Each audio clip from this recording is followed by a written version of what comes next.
Hello, good morning students. How are you all? I hope all are fine.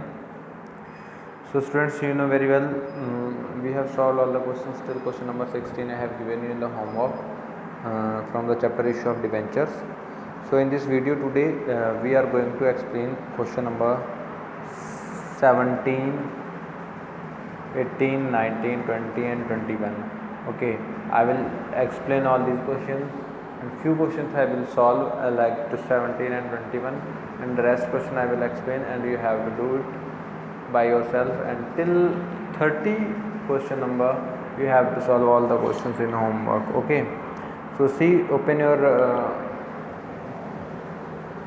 DQL book, question number 17. Okay, let's start.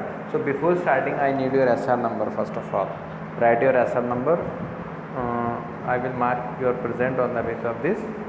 Okay, as well as write how many questions you have solved till now from this chapter. Okay, by which I will be able to know now how many are doing, how many are not doing, right?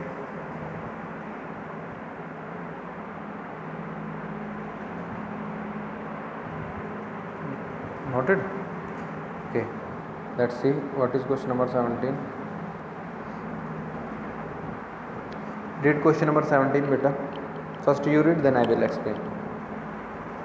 Read it properly. ये नहीं कि हाँ sir ने बोल दिया हम देखने ध्यान न दें. अगर आप क्वेश्चन समझोगे नहीं, रीड नहीं करोगे तो कुछ नहीं समझ आने वाला है. ठीक है, रीड कर लिया सभी ने?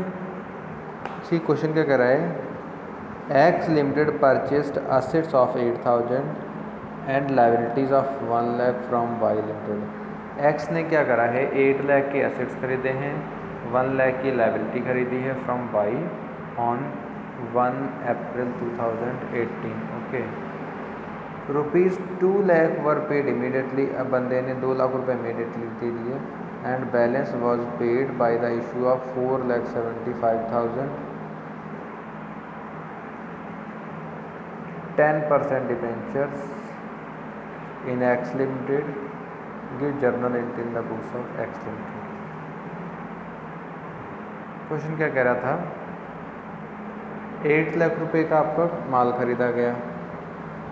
ठीक है, लाइबिलिटी कितने की थी? 1 लाख की. सो बेटा हम क्या करेंगे? 1 लाख माइनस कर देंगे. तो total assets were purchased for 7 lakh. कितने के खरीदे गए? 7 लाख के. नाउ फ्रॉम दिस 7 लाख बेटा 2 लाख वर पेड इमीडिएटली. कितना बचा? 5 lakh. And from against 5 lakh they paid 4,75,000. Okay, तो 25,000 क्या आ जाएगा बेटे? डिबेंचर्स आ जाएगा. क्या आ जाएगा? डिबेंचर आ जाएगा. Okay, is it clear? Any problem? No problem. So how we will calculate number of debentures?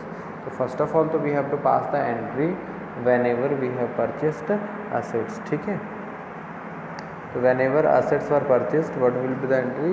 Entry will be sundry assets account debit 8 lakh, to sundry liabilities 1 lakh and to Y limited 7 lakh. ठीक है, आगे बात समझ में क्या हो जाएगा? Sundry assets debit 8 lakh, to sundry liabilities 1 lakh, to Y limited 7 lakh. ठीक है, is it clear? Any problem till here? No problem. Next देखते हैं. On April 1 Y limited debit to bank account. They paid 2 lakh immediately ना. 2 लाख रुपए उन्होंने तुरंत का तुरंत ही दे दिए, तो 2 लाख आ जाएगा. Now on April 1 Y limited debit 5 lakh to 10% debentures 4,75,000 and to security premium reserve 25,000. ठीक है, 4,75,000 के उन्होंने बेटा डिवेंचर्स दिए थे. Sorry, I was telling discount ना, डिस्काउंट नहीं आएगा, ध्यान नहीं दिया, सॉरी थोड़ा सा मैंने. 5 लाख पेमेंट करनी है, ठीक है, वाई लिमिटेड की, बट डिवेंचर 475 के लिए, तो 25,000 रुपये कहाँ से पूरा करा होगा? हमने प्रीमियम से कवर करा होगा. Okay, so 25,000 will be debited for premium. Is it clear? Any problem? So please note down this thing what ever I have explain.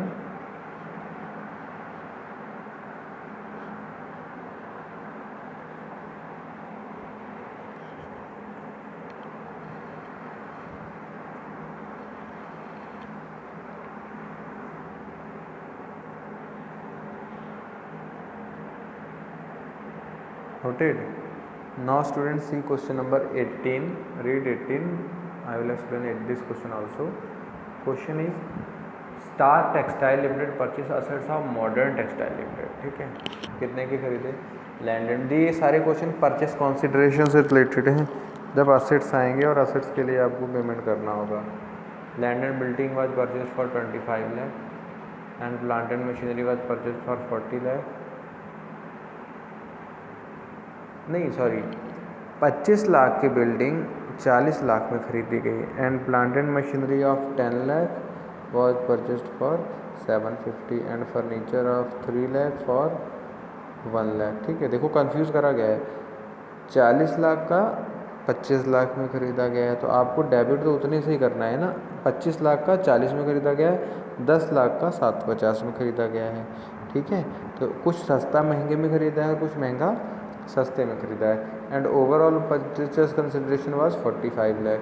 Okay, and 3 lakh was paid cash immediately and remaining by 9% debentures at premium. ठीक है बेटा, तो first entry मैं आपको दिखा देता हूँ कैसे पास होगी. फर्स्ट ऑफ ऑल तो लैंड एंड बिल्डिंग जितने किया है आप डेबिट कर देंगे, प्लांट मशीनरी और फर्नीचर. उसके बाद एक लाइन की जगह छोड़ के कितने का कॉन्ट्रैक्ट हुआ था, 45 लाख का था टू मॉडर्न टेक्सटाइल आप लिख देंगे. राइट, आफ्टर दैट अब आप इसका सम करेंगे, इट विल बी 48,50,000 बेटा. ठीक है, उसमें से 350 हम लोग माइनस कर देंगे, so it will be 45 lakh. Okay, is there any problem? No. अब 3 लाख हमने पेमेंट कर दिया था, 42 बचा था. 42 का 40 लाख के डिवेंचर हो जाएंगे and 2 lakh will be the premium. Okay, so note down this entry also. Note कर लीजिए, पॉज कर लीजिए वीडियो को if you need. Okay, if you can do it by yourself then there is no problem. And till now if you have got it this question, so please write yes I have got it this question number 17 and 18 sir in the comment section of the video. After your comment I will move forward.